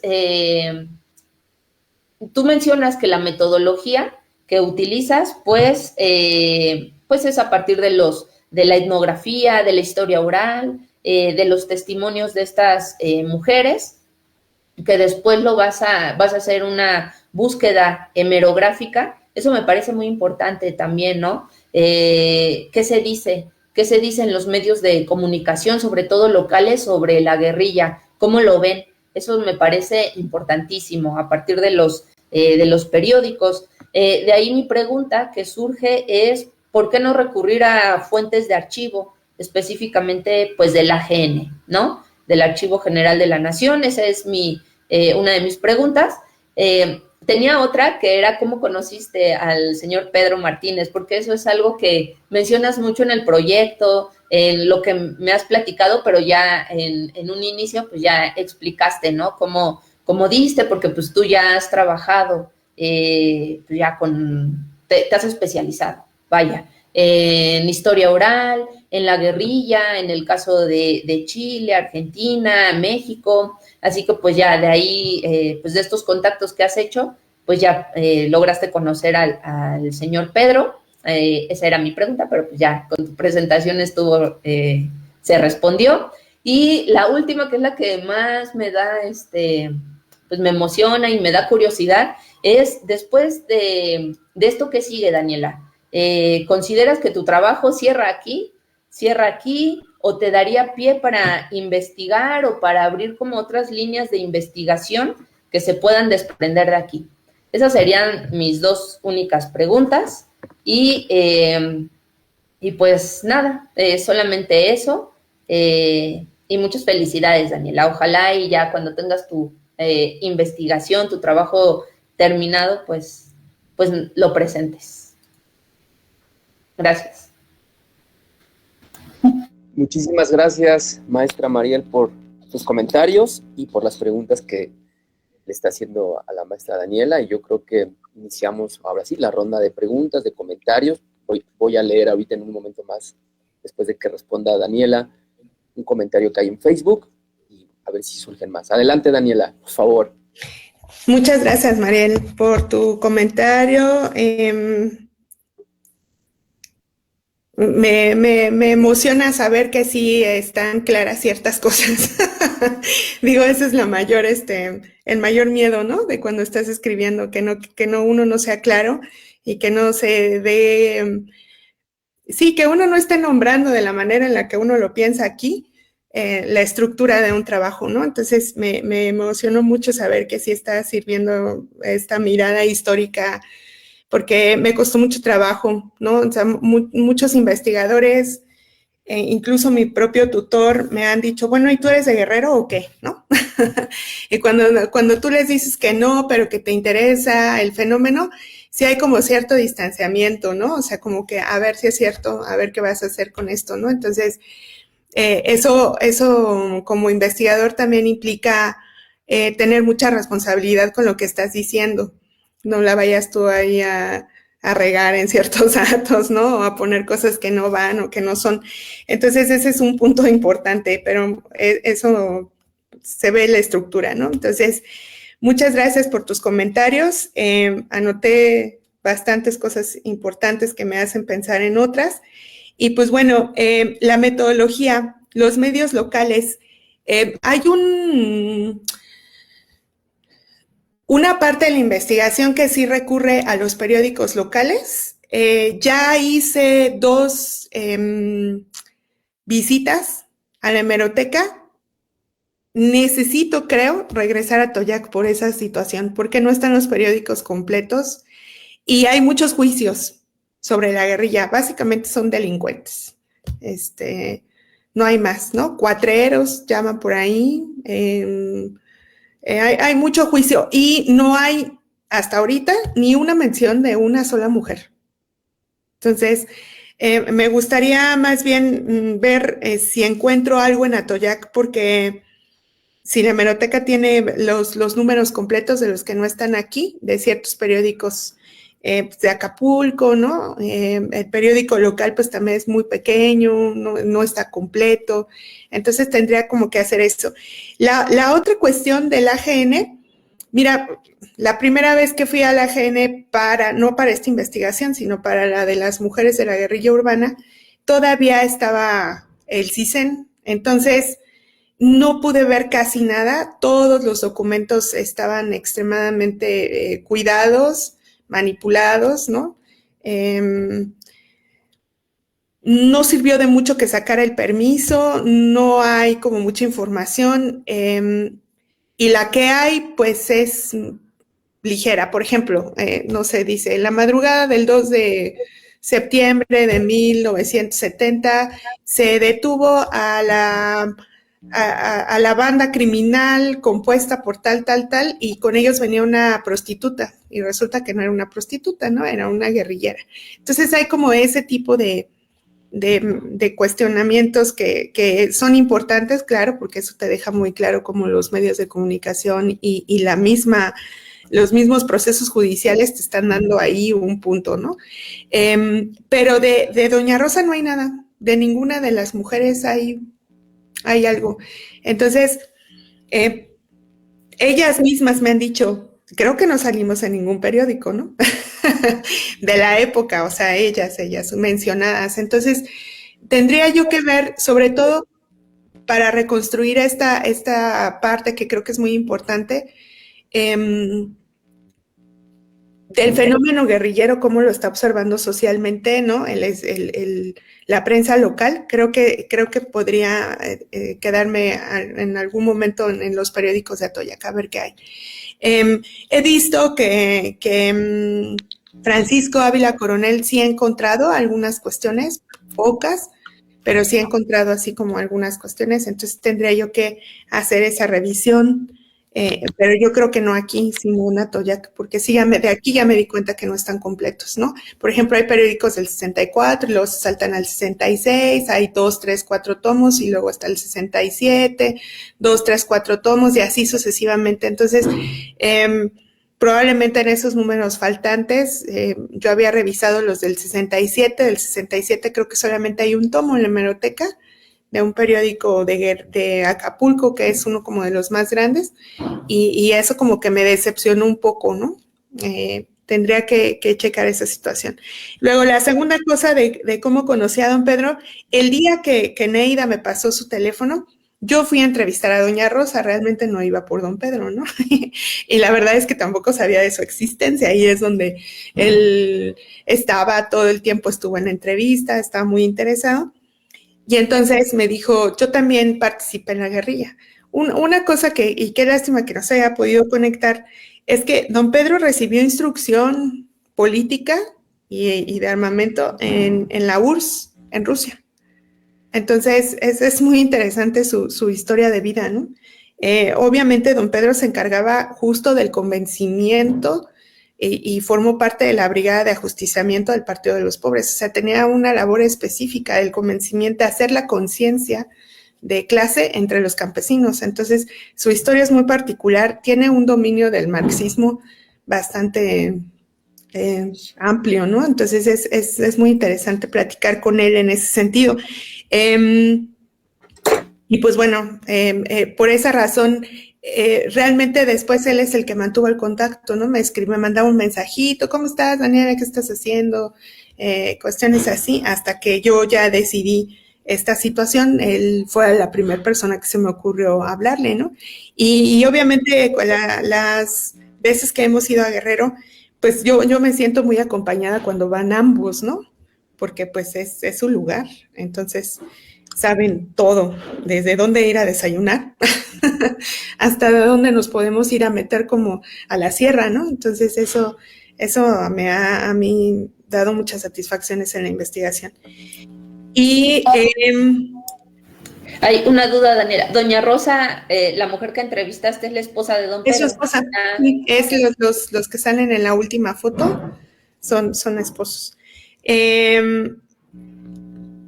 ¿Qué sigue después de esto? Ay, no sé, primero que salga pero lo que sí te puedo decir es que hay muchas otras líneas, hay muchos fenómenos que pasan en Guerrero, y no tan solo a partir de la guerrilla en sí, sino de cómo después de la guerrilla se generan otro tipo de procesos complicados. Por ejemplo, nunca nadie ha hablado de los rechazados, ¿no? O sea, de los que no quieren a Lucio Cabañas, de los que odian a los guerrilleros, de los que no quieren la guerrilla, de los que todavía tienen una fuerte idea de por qué la guerrilla fue un fiasco, por ejemplo, ¿no? Entonces, esa parte, la contraparte, digámoslo así, no está estudiada. En San Juan de las Flores sí se nota mucho, o sea, la población todavía dice la casa de los guerrilleros, y hablar o decirlo así es de manera despectiva hasta hoy día. ¿Por qué? Pues porque debido a la guerrilla, muchos de sus familiares, que tiene mucho que ver con la violencia estructural, ¿no? Justamente, muchos de sus familiares fueron desaparecidos. Entonces hay una culpabilidad directa hacia la familia Cabañas. Otras personas que son primos lejanos, pero que llevan el apellido, también fueron capturados y violentamente reprimidos. Entonces, aunque no tuvieran absolutamente nada que ver, aunque su primo lejano o en segunda generación había sido Lucio Cabañas, pero ahí hay como un componente de rechazo, pues de no estar de acuerdo con la guerrilla, ¿no? ¿Qué se hizo? Dicen algunos de ellos. Y por el otro lado está la contraparte de la colectividad, o sea, tal cual como colectivo, ¿qué piensan las personas que sí están de acuerdo con Lucio Cabañas, que sí admiraron la guerrilla, que sí piensan que logró ciertas cuestiones, ¿no? Que apoyaron el movimiento en su momento, y hasta hoy día hay una defensa de la figura de Lucio Cabañas. Entonces también esa parte está ahí. Y la última parte, creo yo, sí hay algunos artículos, los he visto, de la biografía de Lucio Cabañas. Probablemente se podría hacer una actualización de los datos biográficos de Lucio Cabañas a partir del montón de alumnos que todavía tuvo. Hay muchos alumnos en sus alrededores que lo reconocen como su maestro, ¿no? Y hablan cosas buenas de él, pues obviamente muy humano, muy cercano a ellos, desde darles dinero para que comieran, desde que les daba una fruta, o desde que los identificaba a partir de apoyos, de ciertos apodos, ¿no? Tú eres el tal, ¿no? Y entonces ellos lo recuerdan con cariño y como un juego, ¿no? Porque al final él es maestro, como él fue, maestro rural de primaria. Entonces, trabajar en una comunidad tan pequeña, pues llegas a conocer mucho de la misma, ¿no? A partir de sus niños. Creo que ese fenómeno también, Eneida ha hecho varios trabajos, artículos sobre eso, de la labor, pero creo que se podría hacer una biografía de Lucio Cabañas a partir y tendría que ser con testimonios, y eso estaría interesante, ¿no? Por ahí vi hace algunos años un trabajo de el Che Guevara a partir de sus amigos cercanos, ¿no? Entonces fue un trabajo de reconstrucción también de la memoria que va también en estas líneas, ¿no? Como de cómo te recuerdan a ti que hiciste tales o cuales cosas. Eso sería interesante. Gracias. Muchas gracias, Daniela. Mira, tenemos 2 comentarios en Facebook. El primero es de la Jos. Dice, hola, muchas felicidades a todos. Mi pregunta es si las mujeres entrevistadas en algún momento hablaron y si son conscientes de la violencia represiva en razón de su género, además de por su posición política. Yo creo que esta cuestión del género es algo muy importante que tú abordas en el texto que nos compartiste, de su conciencia sobre la cuestión del género, ¿no? Y el otro comentario es, Chile es importante porque es enlace mundial de Santiago Vargas. Entonces son estos dos comentarios y esta primera pregunta, Daniela. Ok. Sí son conscientes de la violencia en razón de género. Sí están muy, muy conscientes y lo estuvieron conscientes en su momento. Y esa violencia también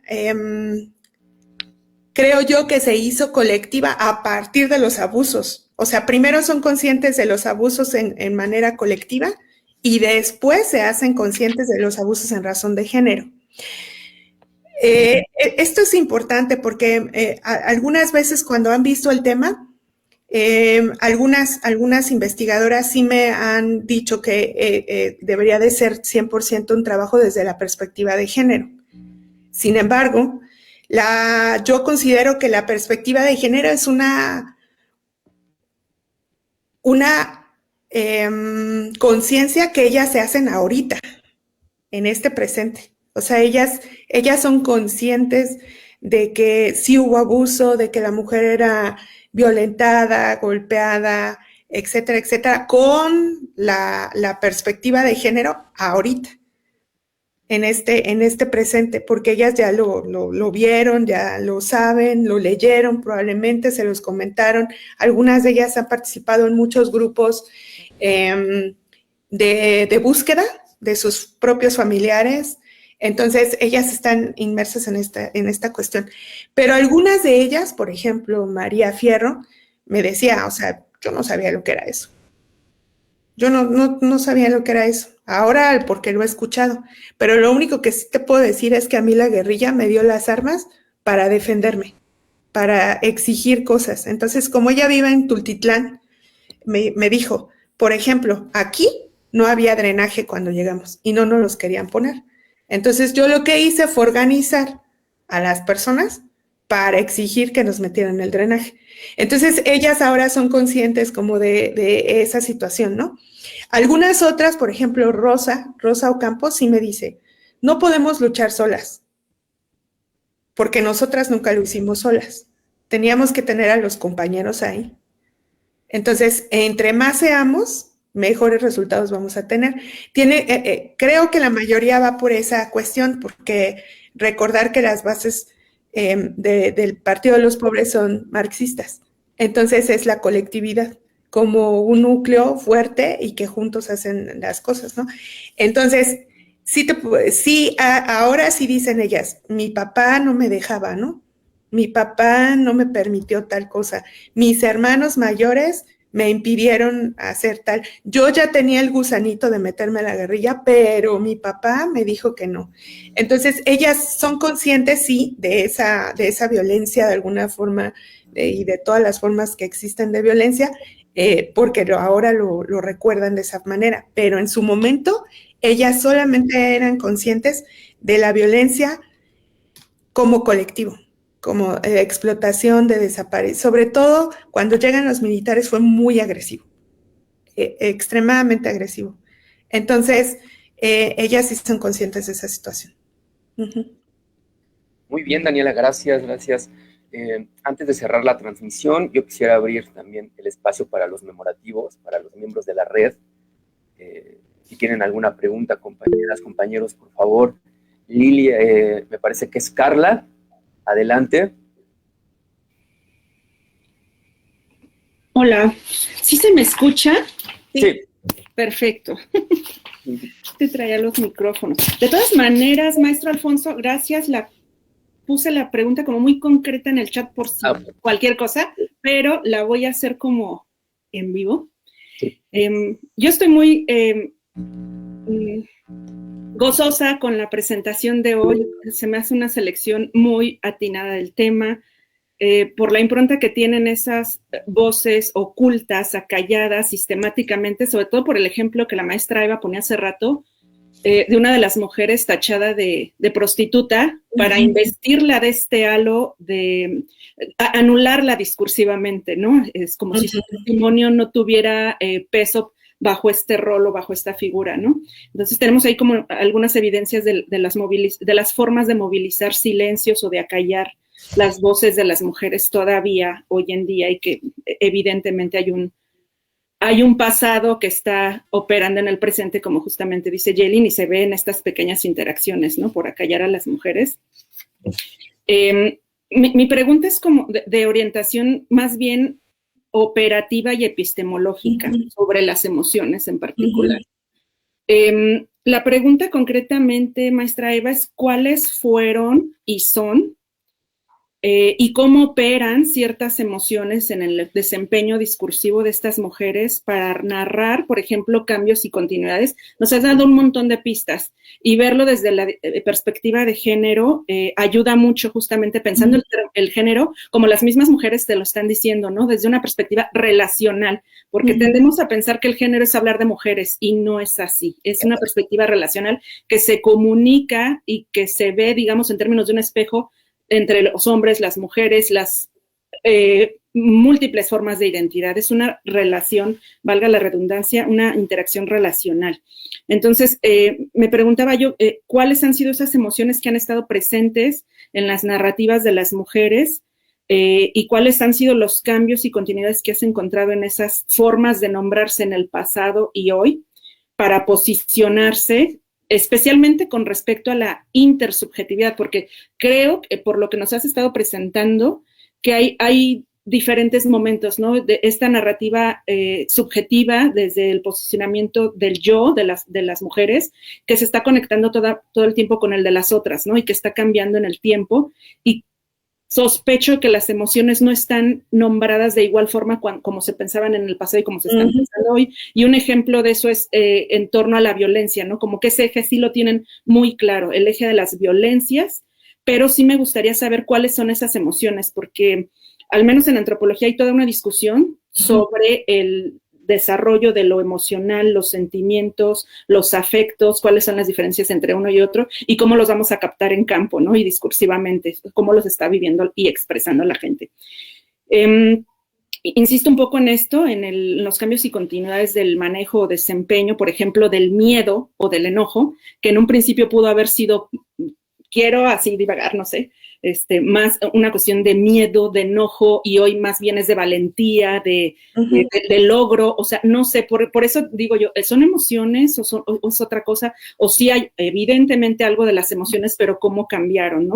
Y cómo tú operativamente lo captaste. Sé que estás en una etapa donde estás sistematizando la información porque ya transcribiste entrevistas, pero justamente creo que eso va a estar como saltándote todo el tiempo, peleándose ahí, y tú peleándote por dotar de sentido esas tensiones, ¿no? Bueno, yo decía miedo, enojo, X, ¿no? Como inicialmente, y cómo esas emociones cambiaron o no narrativamente, subjetiva e intersubjetivamente, pasando por las memorias, justamente como señalas a partir de Yelin, como un proceso activo y politizado. Decías, por ejemplo, también que Guillermina ha roto el patrón narrativo de lo dicho hasta ahora, ¿no? Y ese es un ejemplo también de cómo se rompe políticamente con, digamos, no sé si con los fines de lo que se está diciendo y de los que las mujeres están buscando al decir lo que dicen, ¿no? Entonces, en términos del uso de las emociones para constituirse como ciertos sujetos, como mujeres en particular, ¿cuáles han sido esos cambios desde lo afectivo, lo emocional y los sentimientos que tú mencionas como en este pequeño mapeo que haces, pero no, digamos, no se ven porque pues para esta presentación no da la vida, ¿verdad? Pero sí, ¿cuáles son esas?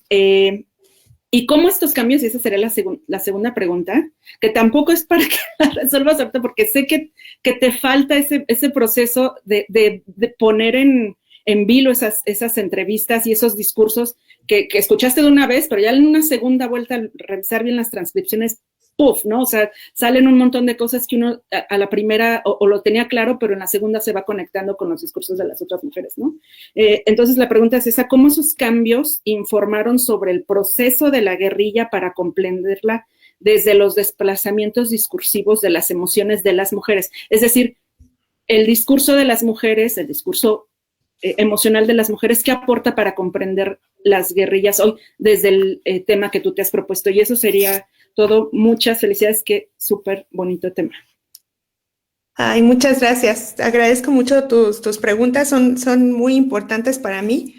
Mira, justamente esta parte no la mencioné, por supuesto, pero sí he dilucidado, como tú bien dices, a partir de la transcripción, sobre todo, que es volver a escuchar todo lo que me dijeron en vivo, eso te da otro panorama. Entonces, mira, yo ahora te puedo decir que identifiqué 4 categorías que pueden intentar explicar esta situación. Primero, y esas 4 categorías se relacionan con sus emociones, ¿no?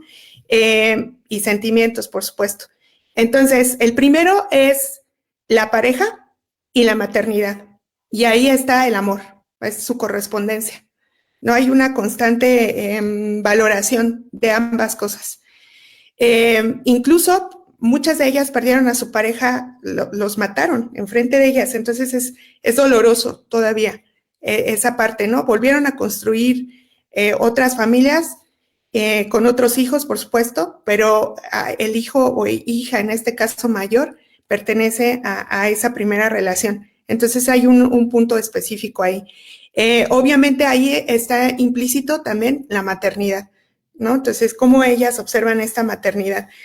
Al contrario de otras historias en la guerrilla urbana, la maternidad para ellas sí es el cuidado, así, ¿no? Entonces, esto es muy importante. La otra cuestión es la conciencia de la muerte como una categoría. O sea, sí, todo el tiempo tuvieron ellas la idea de que podían morir y esa correspondencia es el dolor. El dolor, el abandono de algo, ¿no? No tan solo la muerte física, sino el abandono de casa, el abandono de la misma sierra, el abandono de una vida en Guerrero, el abandono de muchas cosas, y eso genera mucho dolor. Entonces, ellas constantemente están aludiendo a, pues me tuve que ir a tal lugar, no teníamos dinero, no teníamos para comer, me fui con tal cosa, mi hija no le podía yo ni dar una mamila de leche porque no teníamos ni para la leche, o sea, todas estas cuestiones. Y luego viene otra categoría que es muy importante, que es la política, la acción política en general, o sea, su militancia. La correspondencia es el coraje. El coraje creo que, como tú bien dijiste, en una parte se puede volver una cuestión de miedo, ¿no? Probablemente porque voy a participar en algo que no debería, ¿no? En términos generales, pero su correspondencia es el coraje ahora. En algún principio fue miedo y en la otra fue coraje, ¿no? O en el presente puede ser coraje. Y la otra cuestión es la clandestinidad. Bueno, la otra categoría que yo identifico son 3 términos, pero probablemente podamos meterlos en uno mismo. Clandestinidad, la represión, la persecución y la injusticia. Estas todo el tiempo están presentes, todo el tiempo, y su correspondencia en emoción sería el miedo. Entonces, en ese sentido, ellas están como teniendo esos cambios emocionales, que es la última parte de la pregunta que me hacías, ¿no? En su posicionamiento y en la intersubjetividad van y vienen todo el tiempo y se correlacionan en el pasado y en el presente. Entonces, yo más o menos los he vislumbrado de esa manera, probablemente pueda salir uno más, pero hasta por el momento han sido esos. Muy bien. Brenda, por favor, levantaste la mano. Adelante. Súper rápido, porque Iván también tiene otra pregunta por ahí. Yo nada más 2 cosas. Primero, tuve la fortuna de estar en el comité de lectura de un chavo que también investigó la guerrilla en Guerrero, pero él hizo un estudio sobre las memorias, pero sobre los espacios físicos donde hacen sus rituales para conmemorar ciertos días. Su nombre es Omar Villaseñor, si mal no recuerdo. Entonces estaría padre que te la checaras, porque también habla sobre memorias y todo esto, ¿no? Y la segunda que me llama un montón la atención y que yo siento que le puede sacar un montón de jugo es el cambio de nombre. ¿Cuándo se vuelven fulanita y cuándo se vuelven sutanita con apellidos? Entonces, si tú te irrumpes en las memorias de ellas y las vuelves a volver sutanita y fulanita, al preguntarles tú, al irles a preguntar, sí por fulanita con nombre y apellido, pero sobre todo por sutanita, ¿no? Entonces, como el nombre también reestructura la memoria, reestructura el espacio y reestructura el encuentro con nosotros. Por ejemplo, este último encuentro me llamó un montón la atención. A lo mejor si tú no hubieras ido a preguntar, a lo mejor no se hubieran reunido con esta persona que hace 50 años no veían. Y al reunirse con ellas, se vuelven a convertir en Manuel, o estos otros nombres que no recuerdo. A eso le puedes sacar un montonón de jugo. ¿No? Perdón, yo siempre saco a relucir a Bakhtin, pero estudiarlas como figuras cronotópicas, el nombre, y hay un librito muy, muy bonito de Roland Barthes que se llama así literalmente S-Z, y todo va alrededor del poder de nombrar, el poder del nombre. Entonces, es un librito como de 100 paginitas, te recomiendo que lo revises. Gracias. De hecho, así rápido, te comento que cuando pregunté por qué Celia o por qué Marta, ¿no? Y todas me han dicho, es que así nos hubiera gustado llamarnos. O sea, es la elección personal muy particular de un nombre, ¿no? ¿Cómo me hubiera gustado llamarme? Pues así. Muy bien, adelante, Iván, por favor. Hola, ¿qué tal? Pues antes que nada, un gusto conocerte. Fue una delicia escucharte, sobre todo porque encontramos temas en concordancia. Me gusta mucho trabajar emociones, sentimientos, y algo de lo que tú decías me desencadenaba en algo que se ha trabajado como el proceso emocional. No sé si conoces esta categoría, que tiene que ver con no solo cómo se siente y cómo se expresa, sino cómo la emoción misma sale del plano psicológico, por decirlo de una manera, y pasa al de la acción social. Y a mí me parece bien interesante cómo lo estás combinando con relación a las memorias, porque ves a dos procesos distintos actuar en prácticamente, como podríamos decirlo, en una misma acción, que es la militancia. Entonces, te quería comentar nada más eso, así como para poder explorarlo. Ay, muchas gracias. Sí, me parece que por ahí va, aunque no lo tenía visualizado de esa manera. Adelante, Raquel. Gracias, muy rápido porque se está terminando el tiempo para la transmisión. Solamente felicitarte, realmente fue un placer escucharte y me parece muy, muy interesante lo que estás trabajando.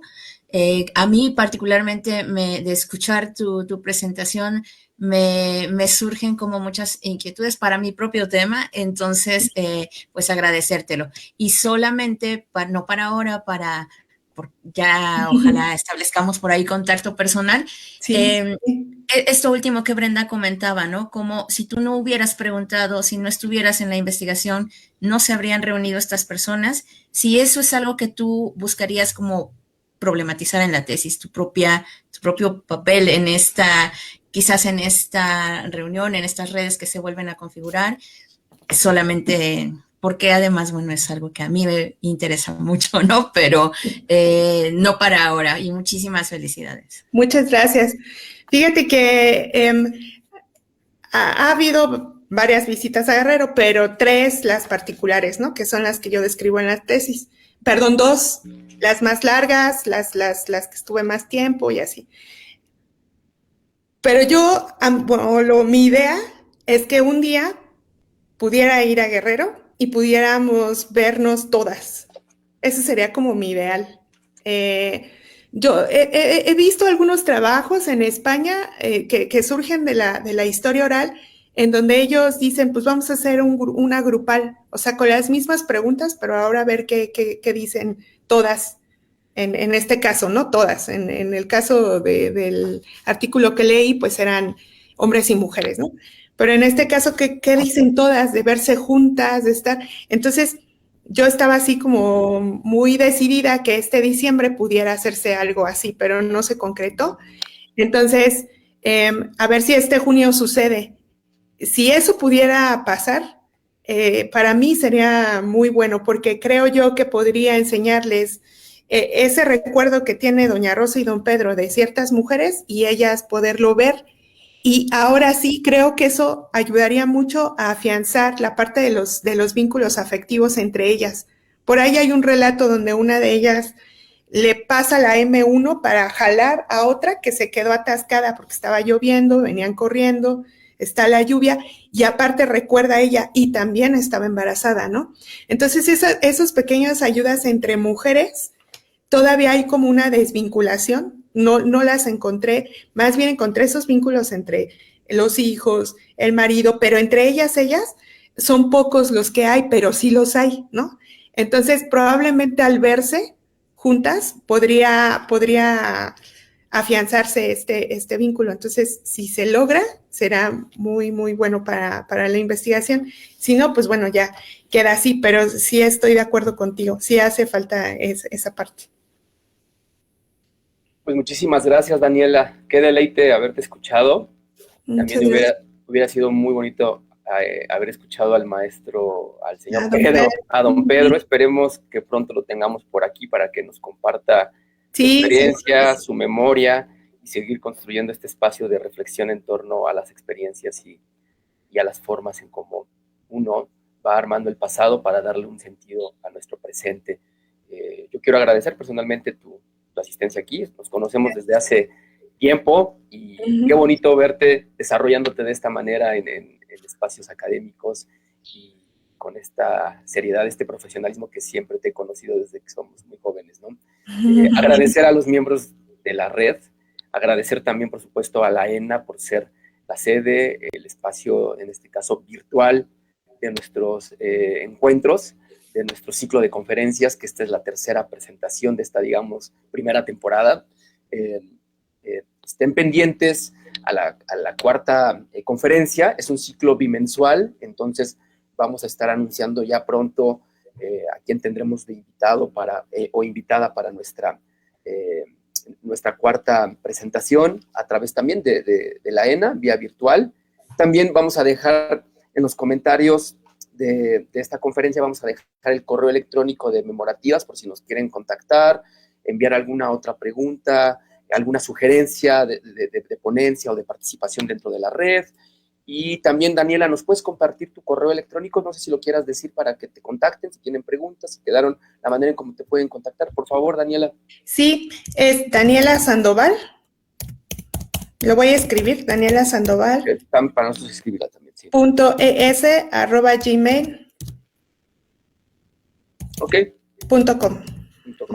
Nosotros tenemos el correo de memorativas@gmail.com. También por ahí pueden enviarnos mensajes. Y agradecer, pues, de nuevo a la maestra Lilia, que nos ha abierto las puertas. Muchas gracias. A Ischel también, de Difusión Cultural de la ENA. Y particularmente también agradecer, aquí nos acompañó Manuel en la transmisión, Manuel de la ENA. Entonces, pues bueno, cerramos este ciclo. Muchísimas gracias y nos vemos en la siguiente sesión. Gracias. Hasta luego.